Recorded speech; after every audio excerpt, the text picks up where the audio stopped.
this is an agreement between the City of Butte and Butte City Water Company. In 1891, Clark sold Butte Water, or City Water, to A.S. Bigelow, who was the chairperson of the Boston and Montana Mining Company. They had a smelter farther up on Silver Bow Creek. They needed more water. And this is an agreement in 1893 between the city and Butte Water. And immediately after Bigelow got control of this, he realized there was a need for more water in Butte. Population was increasing, mines were increasing, railroads were increasing, and that's what drove the building of Basin Creek Reservoir in 1891, was the demand for water. But in this agreement in 1893, I think it's on page 3 of this agreement, and this is tough to read. Remember, this is a 120-year-old document. But right in here it talks about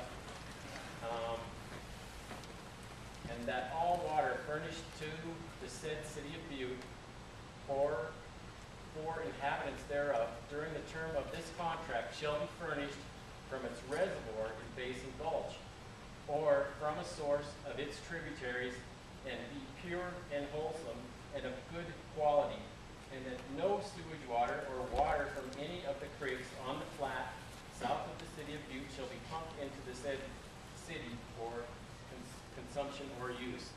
So basically this is a document that condemned the use of that water for the city.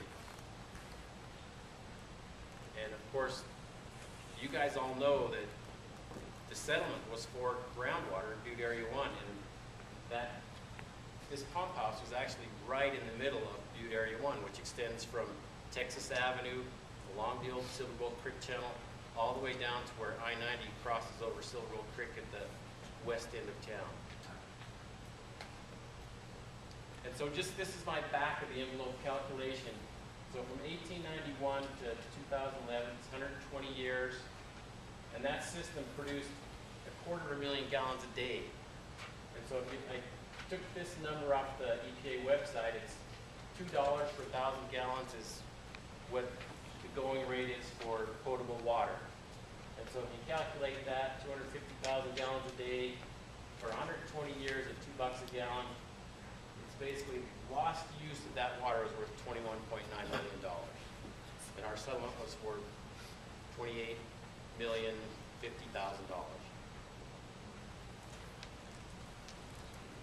And most of you probably remember in the 80s the boil orders and all the stuff that went on in those days.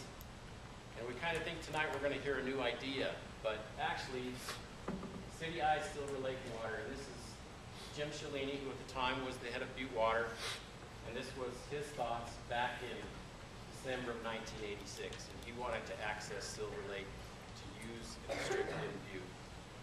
So I think that is all I had. So with that, I believe I'll just turn it back over to Elizabeth.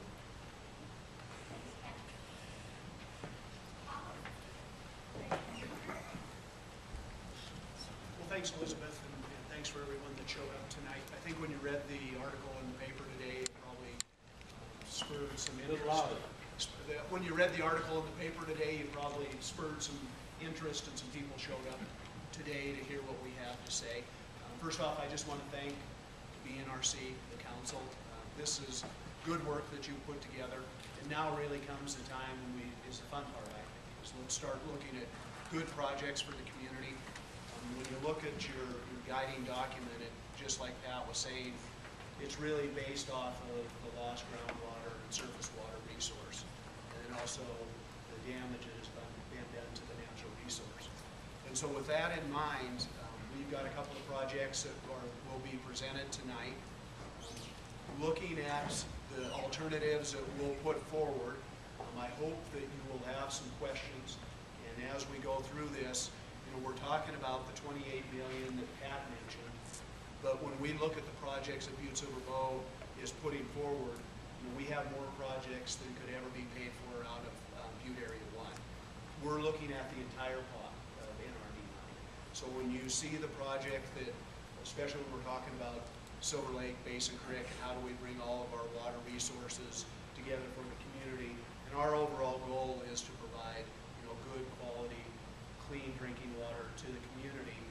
the same time, look at what we can do from a restoration standpoint. So when you see the presentation tonight, please put in the back of your mind that we're not talking about taking all the money out of Butte Area 1. This comes from other pots of NRD money, and that'll yet to be determined. So Rick Larson is the person that will be presenting the first project for Butte Silver Bow, and then John Sesso in the back will be talking about another project. So this is, you know, the first of many projects that I believe will be coming before the council. Please be thinking of questions, and we want the community to come up with questions, and we want to answer those questions. There's some alternatives that are in there that, you know, we're talking some pretty big ticket items and some really out-of-the-box thinking. So with that in mind, I'm going to turn it over to Rick. As you go through this, you know, Rick's got the different maps that are around here in the back. And Rick, did you have some that you handed out to the public too? So as we go through the alternatives, just follow along. And again, thanks to the BNRC for the work that you've done. And I know as a Butte citizen and leader of the community, I'm excited about the projects that are coming forward. So thank you.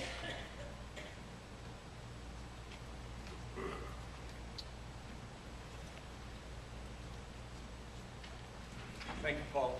Thank you, everyone, for coming. Again, I'm Rick Larson with the Butte Silver Bow Public Works Utility Division.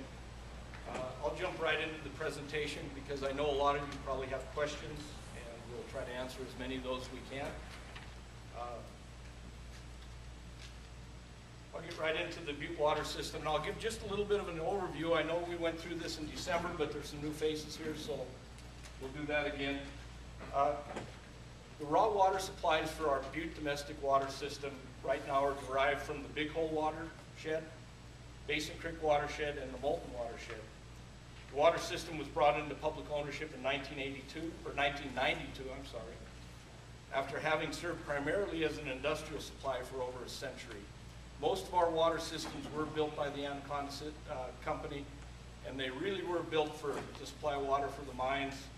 As a secondary use, it came to the public as well, but really these systems were built for mining.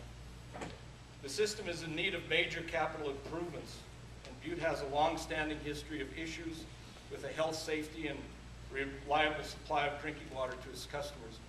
As Pat mentioned, a lot of you can remember the boil orders that we had in the late 80s, early 90s, and still to this day we have more and more federal regulations that we have to try to meet. And it's a real challenge with the system that we have. One of the things that are coming up are this disinfection byproduct issue. What we've seen over the past couple of years is we have increasing total organic carbon levels in our reservoirs.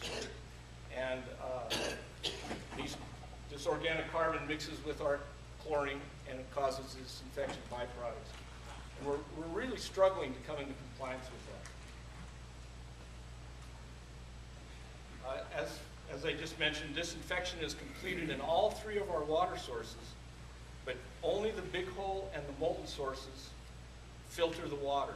Basin Creek water is not filtered at this time. And as it's mentioned here, there's a filtration waiver on the Basin Creek supply for many years, and that was revoked by the Montana Department of Environmental Quality. And actually, this month is when it takes effect. So we have to figure out what to do with our water system, and that's what we're attempting to do with this process. I will mention also that recently our Big Hole water treatment plant at Feely we also received a letter from the Department of Environmental Quality, and that treatment plant has got to be, it's considered a conventional treatment plant now, and we have to be able to meet our total organic carbon limits with that plant. So we have to do some upgrades to that plant as well, even though it's one of our newer plants.